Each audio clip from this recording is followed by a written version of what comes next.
$32 trillion. Let me say that again. $32,000 billion. That's not a typo. That's not a theoretical economic model. That's real money, hidden, shuffled, and stuffed into the financial equivalent of a couch cushion by the world's richest people. To put this in perspective, $32 trillion is enough to buy every NFL, NBA, and Premier League team twice, with enough left over to purchase every superyacht currently floating in Monaco, throw in a few Caribbean islands, and still have enough to buy everyone watching this video a house, with a pool. But here's the thing, that money isn't missing, it's just invisible. It exists in a parallel dimension where taxes don't apply, laws are suggestions, and your neighbor isn't the IRS, it's a mailbox in Panama with a fake name on it. Welcome to the Panama Papers, the largest financial leak in human history. The moment the world found out that the rules, they don't apply to everyone. So, how do you hide $32 trillion? Easy. You don't bury it in your backyard, you don't stuff it under a mattress. You do something way smarter and way shadier.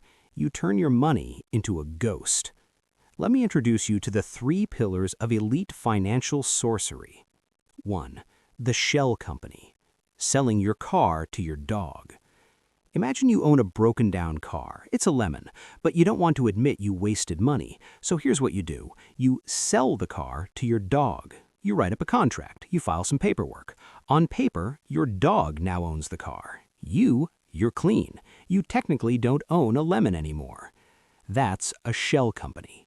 It's a business that exists only on paper. No employees, no office, no product. Just a name, a mailbox, and a stack of legal documents that say, this entity totally exists, trust me.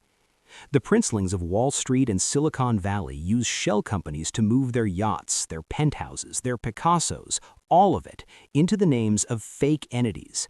Entities that live in places like Panama, the British Virgin Islands, and the Cayman Islands, places where asking questions is considered rude. 2. The tax haven, the magic notebook. Now let's talk about where these shell companies live. Tax havens. Imagine you're in school. The teacher asks, how much money do you have? You pull out a magic notebook. In this notebook, you write $0. The teacher says, let me see that. You say, sorry, Teach, this notebook is registered in Panama. You're not allowed to look at it. The teacher sighs. Fine. That's a tax haven. Countries like Panama, Switzerland, and the Cayman Islands have designed their laws specifically so that rich people can park their money there and tell their home countries, I have nothing. Look, it says so right here in my magic notebook.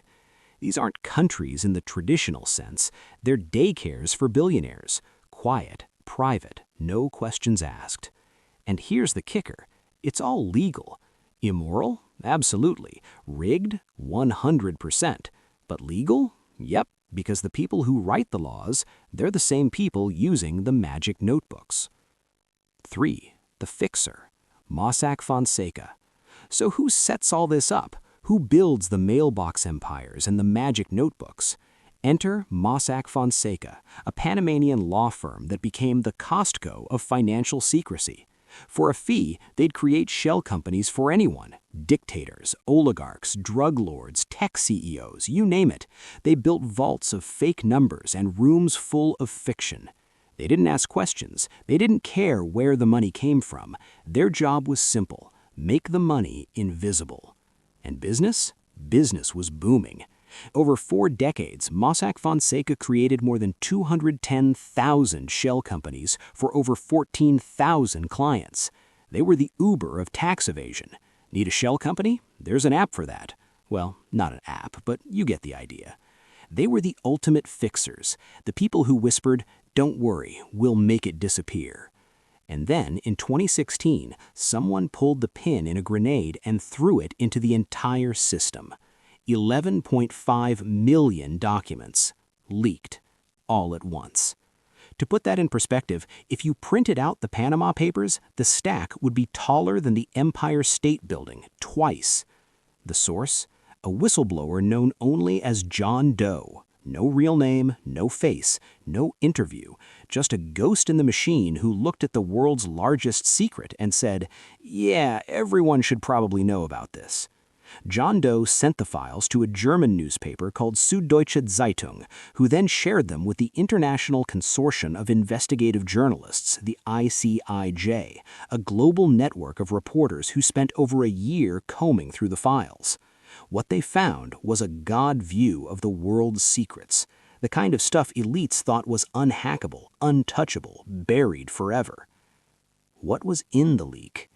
12 current and former world leaders, including the Prime Minister of Iceland, the President of Ukraine, and associates of Vladimir Putin.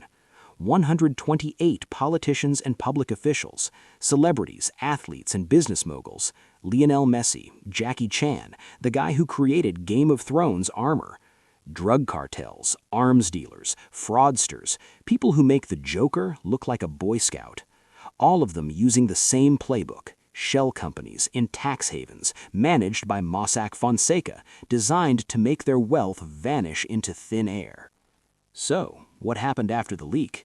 Did the world rise up in fury? Did billionaires go to jail? Did governments shut down tax havens? Kinda, sorta, not really. Here's the score sheet. Iceland's prime minister resigned. Within days, protesters surrounded parliament. He was done. Pakistan's prime minister was disqualified. Investigations revealed hidden offshore wealth. He was out. Mossack Fonseca shut down. The firm collapsed under the weight of scandal. The fixers got fixed. Public outrage. Millions of people finally understood that the game was rigged, that the ultra-rich don't play by the same rules. Most of the people named, still rich, still free. A few paid fines, a handful faced investigations, but the vast majority, they shrugged, hired better lawyers, and moved their money to a different magic notebook. John Doe? Still anonymous. The whistleblower vanished. No reward, no recognition, just the knowledge that they lit the fuse and disappeared. So what's the takeaway here? The Panama Papers didn't destroy the system. They exposed it, and that exposure revealed something critical. A spotless record is the greatest danger. For decades, the ultra-rich operated in silence. No scandals, no leaks, no questions. And that silence allowed them to build an empire of shadows worth $32 trillion. The Panama Papers ripped the curtain back. They showed us the mailbox empires, the magic notebooks, the fixers whispering in dark rooms. They showed us that while we're sitting in traffic, stressing about rent, wondering if we can afford avocado toast, there's a whole class of people playing a completely different game. And here's the uncomfortable truth. The system survived. Shell companies still exist. Tax havens are still open for business. New fixers have replaced the old ones. The only thing that changed? Now we know it's happening. Trust burned to the ground, and in the ashes we're left with a question. In a world of easy money, who is actually in charge? The people with the most, or the people willing to ask the hardest questions? The Panama Papers weren't just a leak, they were a mirror. And what we saw in that mirror, a world where the rules are written in disappearing ink. Subscribe if you want more financial horror stories.